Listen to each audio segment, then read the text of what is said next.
Bonjour à tous, donc pour cette vidéo j'ai décidé de parler des bases de la danse classique, donc là vraiment les bases, c'est-à-dire les 6 positions. Donc c'est les positions par lesquelles on repasse à chaque fois, qu'on soit débutant ou plus confirmé. Donc c'est vraiment des positions qu'il faut maîtriser. Donc d'abord il y a les positions des bras. Donc les bras en danse classique ils doivent être légers, jolis, et surtout bien placé. En fait, le haut du corps compte autant que le bas du corps, même si on a tendance à penser le contraire. Donc voilà, pour les bras, je n'ai pas particulièrement de conseils, je vous laisserai regarder les positions. Donc ça commence en préparation, donc 6e position pour les bras. Première, qui est ici. Seconde.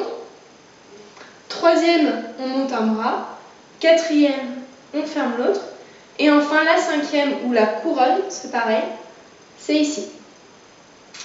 Donc, moi, la chose qui m'a le plus marqué, que je pourrais vous dire à ce propos-là, c'est un professeur qui m'a dit un jour, quand on est en première, en fait, il faut avoir l'impression que son corps est dans le rond conforme. C'est-à-dire qu'il ne faut pas être comme ça, il faut se mettre à l'intérieur du rond qu'on fait avec ses bras. En quelque sorte, ça veut dire en gros mettre les épaules en arrière et sortir un peu le torse, en fait, la poitrine. Donc comme ça. Et dans le même sens, une autre prof qui disait de sortir la poitrine, en fait, sortir le buste, voilà, de relever la tête, le cou, et de dégager la poitrine. Voilà. Donc à part ça, j'ai rien de particulier à vous dire, si ce n'est que les épaules restent toujours en bas et bien en arrière, et le cou le plus haut possible. Voilà. Il faut avoir un joli port de tête.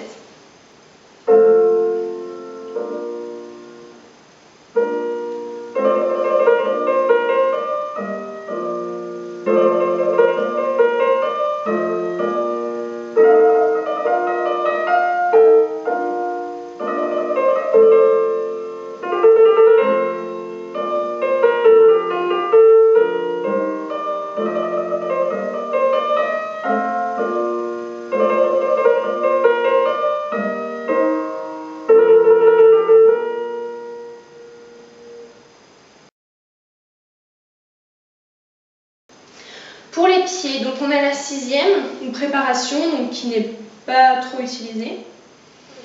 Donc ensuite on a la première, donc là c'est quand même la base du classique, donc avec les en dehors, voilà. Donc les pieds font une ligne, comme ça, mais pas une surligne.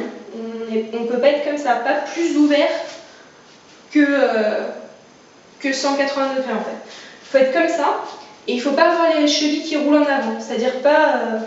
il faut bien que les petits doigts de pied soient dans le sol en fait. Donc en seconde, pareil, on forme une ligne avec nos pieds. On a un écartement voilà, qui est raisonnable mais qui est quand même assez grand, c'est pas ça une seconde. Et pas non plus comme ça. Donc il faut trouver un juste milieu. La 3e, donc moi personnellement je ne l'ai jamais utilisé vraiment, c'est quand on a les pieds comme ceci. Donc en fait le talon n'est pas devant les petits doigts de pied de l'autre pied.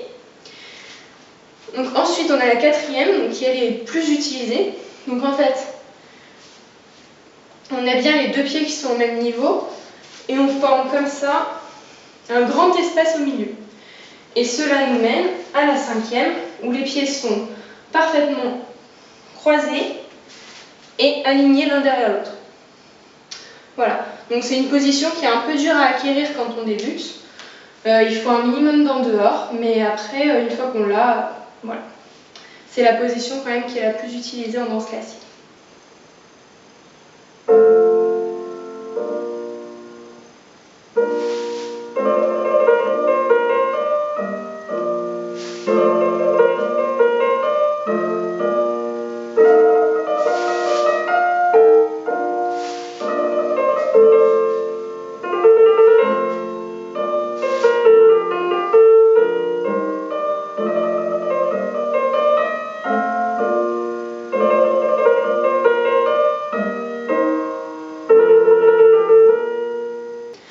Voilà, donc j'espère que cette vidéo vous a plu. Si vous avez des questions, n'hésitez pas. Et puis n'hésitez pas aussi à vous abonner à ma page Facebook, Pauline Tuto Danse. Voilà, vous aurez plus d'informations sur mes nouvelles vidéos et vous aurez plus de conseils si vous en avez besoin. Voilà, bonne journée!